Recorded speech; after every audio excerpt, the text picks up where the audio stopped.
دا کس ګورئ څومره په مؤدبانه ډول باندې پوښتنه کړې او غواړم چې ورته په واضح ډول باندې ځواب ووایم. څو ورځې وړاندې ما یو ویډیو اپلوډ کړی ول چې په هغې کې زموږ یو شاګرد یوازې په 1.5 کال کې تر 3.5 لکه ډالره په امازان کې فروشات کړي ول او په هغه کې یو موضوع د یادونه کړې ول چې دغه ټول فروشات یوازې له 801 پاونډو څخه جوړ کړي وو. دغه 800 پاونډو څخه تاسو دغه 3.5 لکه را جوړ همغه 800 پاونډونه ماشاءالله. بیا هلته زیاتره کسانو دا پوښتنه کول چې دا څنګه امکان لري چې یوازې له 801 پاونډو څخه یو کس په 1.5 کال کې 3.5 لکه ډالرو ته فروشات ورسوي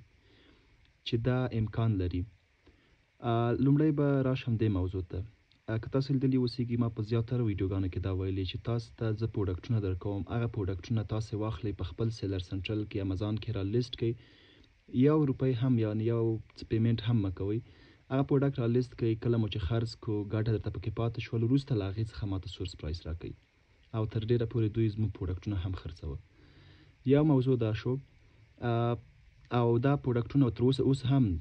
تقریبا زیات شاګردان دي، لسګونه شاګردان دي چې اوس هم زموږ پروډکټونه په خپل سیلر سنټرل کې را لیست کړي، کله چې ورته آرډر راځي ډایرکټ لیبلونه را لیږي او موږ یې ورته کسټمر ته شیپ کوو چې اکثره اوس شاګردان هم دغه کار کوي چې د هغوی ځینې مثالونه مې دلته په ویډیو کې هم راخیستي. دغه د یو څو کسانو چې دی دا ما یوازې په ویډیو کې راخیستي، نور اکثره کسان دي په لسګونه باندې نور شاګردان دي چې هغوی د خپل زموږ پروډکټونه په خپل سیلر سنټرل کې را لیست کړي، کله چې ورته آرډر راځي د هغې نه وروسته ورته موږ کسټمر ته رسوو، ګټه چې کله ورته پکې پاتې شي پروډکټ خرڅ شي، که چېرته پروډکټ خرڅ نه شي نه ورباندې کوم پیسې راځي او نه هم بل څه. یو موضوع دا شو. بله موضوع دلته دا دی چې دغه پروډکټونه چې د مختلف نوع پروډکټونه دي سورس کول د یو صحیح پروډکټ سورس چې دی دا هم ډېر مهم رول لوبوي. ځکه تاسو دلته یو څو پروډکټونه مثالونه در کوم.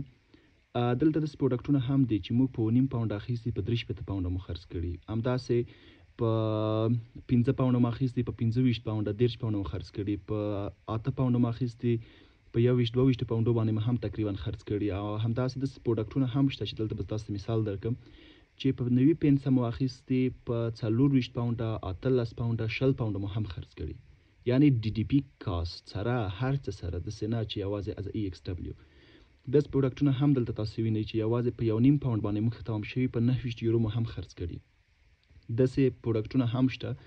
چې په 2 پاونډه باندې موږ ته له هر څه سره تمام شوي په 14-18 پاونډه مو هم خرڅ کړي.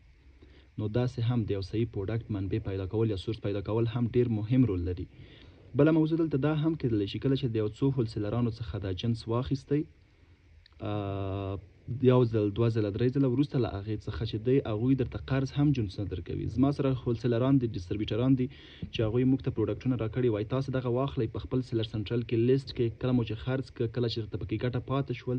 وروسته له هغې څخه موږ ته هغه سورس پرایس راکړئ. صحیح شو؟ او که چېرته خرڅ هم نه شو دغه جنسونه واپس بیرته موږ ته راوړئ، بیرته یې موږ درنه اخلو. یعنی تاسو دغه پروډکټ واخلئ په خپل سیلر سنټرل کې را لیست کړئ، کله چې تاسو ته کله مو چې خرڅ کړه ډېر ښه هغه زموږ سورس پرایس راکړئ، که چېرته خرڅ نه شو جنسونه بیرته راوړئ. داسې هم امکان لري. نو دا امکان لري چې تاسو که چېرته یو ښایسته پروډکټ هنټ یا سورس کړئ هغه کې په کاپي اندازه باندې تاسو ته ګټه هم پاتې کېدلی شي. بله موضوع دا هم ده چې تاسو ته زه پروډکټونه درکوم، تاسو یې لیست کړئ، کله چې تاسو ته آرډر راغله په کاپي اندازه باندې تاسو ته ګټه پاتې شول وروسته له هغې څخه تاسو کولی شئ چې د هغې سورس پرایس راکړئ. همداسې تاسو د هولسیلرانو سره هم زیات هولسیلران دي هغوی سره په سټاک کې مالونه دي، ګودام کې ورسره مالونه دي، هغوی تاسو ته درکوي چې تاسو دا پروډکټونه لیست کړئ، کله مو چې خرڅ کړو زموږ په سورس پرایس راکړئ، که خرڅ مو نه کړو بیرته موږ ته هم واپس راکړئ، پیسې راکړئ. نو همداسې موږ هم لکه دوی هم چې دي اکثره زموږ پروډکټونه خرڅول، نو په دا رقم باندې هم امکان لري هولسیلر امکان دی ولري چې همدغسې ښایسته هولسیلرانو سره مخ شوي اوسي، په قرض باندې جنسونه ورکړي اوسي. او بیرته دوی په ویډیو کې یادونه هم کړې ده چې کله زما فروشات لږ څه زیات شو نو پلار راته وویل چې څومره پیسو هر څه ته ضرورت اوسېږي، نو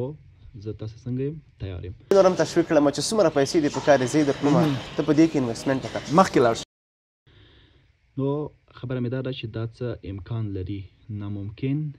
نه دي. د یو صحیح پروډکټ تاسو خپله فکر وکړئ چې په 90 پنسه باندې ماته تمام شوي اوسېږي له هر څه سره، او زه دا په 22 پاونډه باندې خرڅوم، په دې کې $3 شیپینګ کاست یا فولفیلمنټ کاست هغه زیات راونیسه، یو 3 پاونډه نور هم پکې څه راونیسه،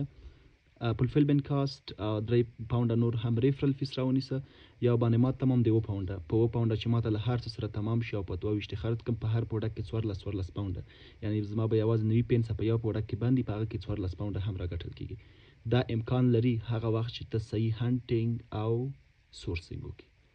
او کله چې صحیح هانټینګ او سورسینګ وکړ ته سورس هم د پیدا کولای شي در سره قرض وکړي که قرض هم ونه کړي په هغه پروډکټو کې به تاسو دومره ګټه پاتې کیږي چې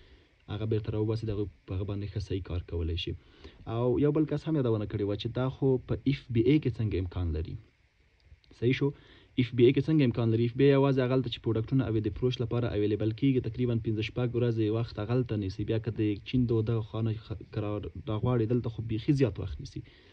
هولسیلران نه هم که اخلي 15 ورځې 10 ورځې وخت تقریبا هغه نیسي چې اویلیبل شي نو تر ډیره دوی اف بی ام کړی فولفیل بای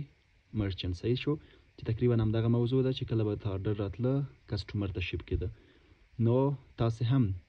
کولی شئ چې امازون سلر اکاونټ را جوړ کړئ زه درته پروډکټونه در کوم تاسو دا واخلئ په خپل سیلر سنټرل کې را لیست کړئ کله چې تاسو ته آرډر راتلو نو تاسې موږ ته هغه لیبل را لیږئ موږ به ستاسې کسټمر ته جنس لیږو کله چې ګټه هم درته پاتې شول خرڅ هم شو وروسته له هغې څخه به تاسو موږ ته سره کوئ سورس پرایس هم داسې نه ده چې په هغه کې تاسو څخه کوم امتیاز یا کومه ګټه څه اخیستل کېږي نه کوم چې تاسو موږ ته تمام دی هماغه سورس پرایس مطلب دا جنس موږ ته په 15 پاونډه باندې تمام شوی تاسو دا خرڅوئ په 20 پاونډه باندې نو نور د امازون کاسټونه هم پکې وځي په هغه کې به تاسو د ګټه هم پاتې کېږي دغه 15 پاونډه به هم موږ ته څنګه کوئ وروسته له خرڅلا څخه راکوئ که خرڅ نه شو هیڅ تا باندې هیڅ هم نشته دی نو دا څه دغه رقم امکان لري 801 پاونډه دغه رقم هم تاسو کولی شئ دوی بیا وروسته یادونه هم کړې ده چې کله زما فروشات زیات شو